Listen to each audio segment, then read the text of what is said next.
Hey everyone, welcome back. The Pizza Premier League is something I'm hosting this year. Please feel free to join the link down below. Winner of the cup or winner of the league gets a free pizza, courtesy of myself. So please feel free to join. Look forward to it. Hey everyone, welcome back. I just wanted to quickly go over some players that I think that are underrated and should be looked at a little bit more in depth. Let's get into it. Starting off, we have Ruben Dias at 6 million. I think that he's a great option. I think he's only like 9% owned right now. I think he could be great. Laporte is currently injured right now, so I think Diaz is definitely the main threat for their set pieces. Maybe Holland as well. His projected points are very decent at 25.8.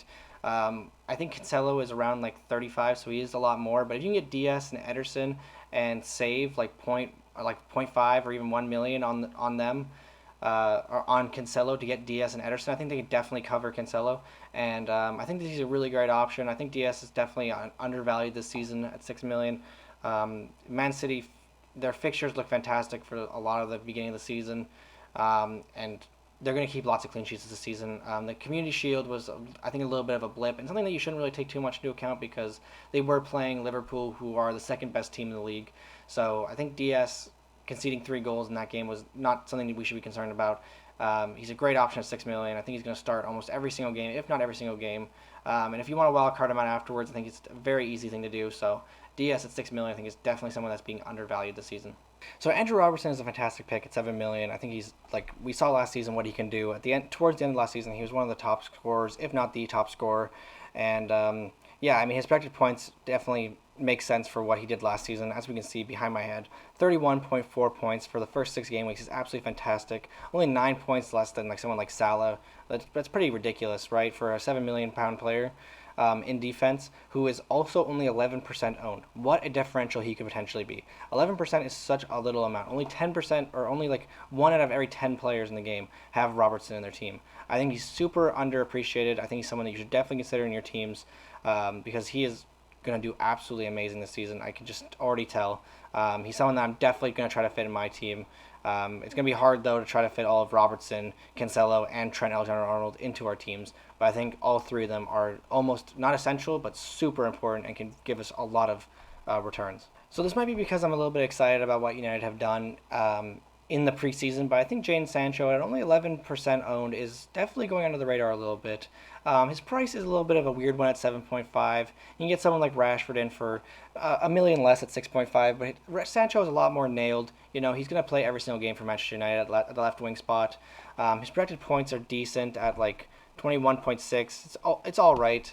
For the price, it's a little bit low for the price, but if you can't necessarily get up to an £8 million player, if you're like zero point 0.5 off, I think Sancho is a fantastic option to go for. Even if you get the £8 million players, a lot of them have really been like disappointing to look at. Like Saka is a decent one, but you don't really want Saka because you already have Jesus and you probably have Martinelli. You don't really want Mount because Chelsea have been all over the shop and they just don't look that amazing. You don't really want DS because that stops you from getting Robertson. You don't want Madison because of his fixture start the season off. You don't want any of the Man City players because there's all rotation risked. And you don't want someone like Kulusevski because he's fighting with Richarlison for that right wing spot. So Sancho at 7.5 million, he's a lot more nailed. He's going to play almost every single week in a Manchester United squad that looks a lot better under Eric Ten Hag. I think that he could be a very good sleeper pick this season. Yeah, let's look on to the next player. The reason I wanted to transition straight from Sancho while talking about Manchester United is we have Dalot here at 4.5 million. I think he's a fantastic option at 4.5 million. Probably one of the best options. Maybe after someone like Lewis Dunk, or I don't even know, to be honest. There's not that many 4.5 million players. Maybe Ben White. I think Dalot is definitely one of the best ones to pick. He's looking like he's the mainstay right back in this Manchester United squad. Aaron Wan-Bissaka just doesn't look like he's going to be up to scratch, unfortunately, because he did seem like he had a really good start to his life in Manchester United and even at Crystal Palace. I hope that he doesn't eventually find his form back. But back to Dalot. He looks like he's going to be starting almost every single game week. He's only 4.5 million in a Manchester United defense that's very, very decent. His predicted points are not too great, only 15 points, but a lot of the websites are predicting him to not start every game. So this start percentage is from only one of the websites, not all of them. So I think Dalot, if he starts every single game, could potentially get like 20 points in the first 6 game weeks, which I think would be very decent for a 4.5 million pound player. Let's move on to the final player. So the final sleeper pick on this list is Raheem Sterling. At 10 million, he's super hard to get in. Don't get me wrong.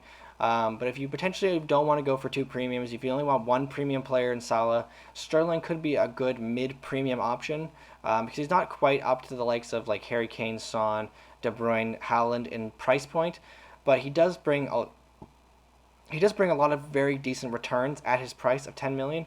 As we can see from his projected points behind my head, 28.8 um, in the first 6 game weeks is very, very good. So he could be someone that could be a very great differential. He's only about 6.7 million or 6.7% owned, so he could be very, very good to own for the beginning of the season. I personally don't know how you'd really fit him into the squad, unfortunately, but definitely someone to keep an eye out for and potentially try to find a way to fit into our teams. Thanks so much for watching. And again, just another quick one just to talk about a few players I think are really interesting. Someone who isn't on this list but should be now that it seems like Schmeichel is going to be going is Danny Ward from Leicester. He could be a fantastic player at 4 million owned or 4 million. As a goalkeeper, he'd be a great backup for any players you want, so definitely keep him in mind. But yeah, like I said, just a quick video here just to show a couple of players I think are being underrepresented in the selection. Please feel free to let me know if you think any of these players are not really up to scratch or maybe I'm overhyping them. Please feel free to like and subscribe. And yeah, let me know, like I said, if there's anything that you guys want to see in the next couple of videos. Thanks so much, and cheers, everybody.